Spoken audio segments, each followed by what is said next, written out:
Hi and welcome to this presentation on the super consumer in relation to the brand LEGO in the course Marketing Strategy for Startups. Formalities, I am team 15 and the brand is LEGO. And my name is Sami Chris Thomasen and I am from Denmark and I am the only team member. The agenda today is to define the characteristics of the modern super consumer, investigate the LEGO user community, analyze the LEGO super consumer, and in the end summarize in a conclusion with the super consumer profile in relation to LEGO. First of all, what is a super consumer? It is more than a heavy consumer, which is defined by 20% of the customers adding 80% of sales. Eddie Yoon from the Harvard Business Review defines this super consumer base as 10% of the customers, though these 10% alone adds 30 to 70% of sales. You can look at the group in this way. You have your heavy users, which are willing to spend a lot economically and will keep investing in the brand, and you have the highly involved in the brand, which have both emotional engagement and the economic engagement as well. These are called super consumers, and they are willing to work in a two-way relation with the company in developing and finding new uses for the products. With LEGO, you can provide an example of a Chicago-based consumer which built architectural models and sent these models to LEGO and asked them whether there could be a possibility to start production with these. It worked. So you can say they are highly engaged in the product. If you look at the key facts about the LEGO user communities, you have collectors, you have extremely engaged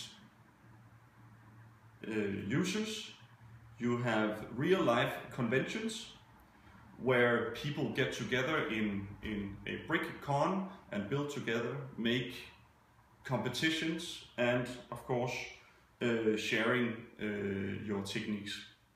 They also have a high use of online communities, which are important. And that's also why a lot of the users stress that within the last 10 years, otherwise they didn't know whether there were any with the same interests in the world. And they use image sharing services such as Flickr in order to share the different builds. You can also say, now that you reach this point, you also have a strategic involvement by the LEGO company, which somehow hovers above the community and makes involvement such as if you build a certain model of your own creativity and you get 10,000 likes, LEGO will produce that officially. If you look at the analysis of the LEGO super consumer, you have the behavioristics on the one side, where you have benefits sought, where you can say they have comfort in childhood memories, but before, until they became independent, they were not willing to go after that. You can also say there's prestige in the recognition from peers in the community. They get to express creativity, and of course the simplest part is they enjoy working with LEGO. These are heavy users, extremely brand loyal users. You have other LEGO copies, such from Mattel, which is the second biggest toy company making bricks, and you have other copies. However, these users only use LEGO. They're committed to collecting all pieces, not sets, but all pieces, and they are also involved in the innovative process. Geographically speaking, it's mainly North American and Europeans who are involved in these communities, since LEGO is not a cheap product, and if you want to create a super consumer in the context of LEGO, you need to hit them early on in the childhood, it seems. However, there are small communities in the richer economies in East Asia as well. Demographic-wise, we have mainly white males, 30 to 50 years, medium to high income who are willing to spend a big part on purchasing Lego on a monthly basis. There are examples of users spending $1,000 to $2,000 per month in pursuit of getting the correct pieces. Also, these are obviously college educated and in creative and technical job positions, such as engineers, software developers.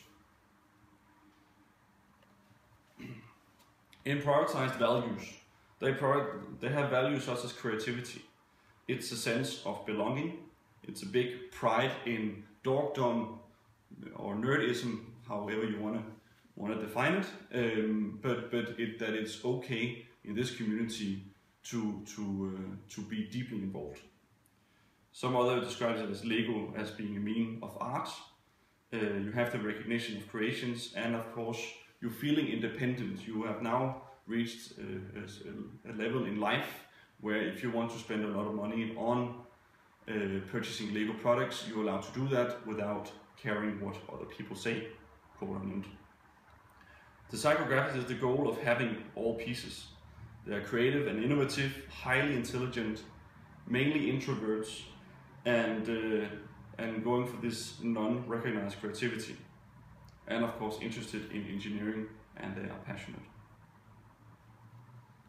If you collect all this in a Lego super consumer profile, you have actually a user in actual users as the main profile, who are one of these adult fans of Lego, these AFOLs, and have started a small documentary about Lego. I would say if we were to give these users a motto or slogan, it is engaging creativity but with a dedicated wealth. It is not a very sexy slogan, but however it describes very well what these individuals are willing to do. They are engaging the creativity by building Lego. They describe it as imagination that comes to real, that's why they pursue it.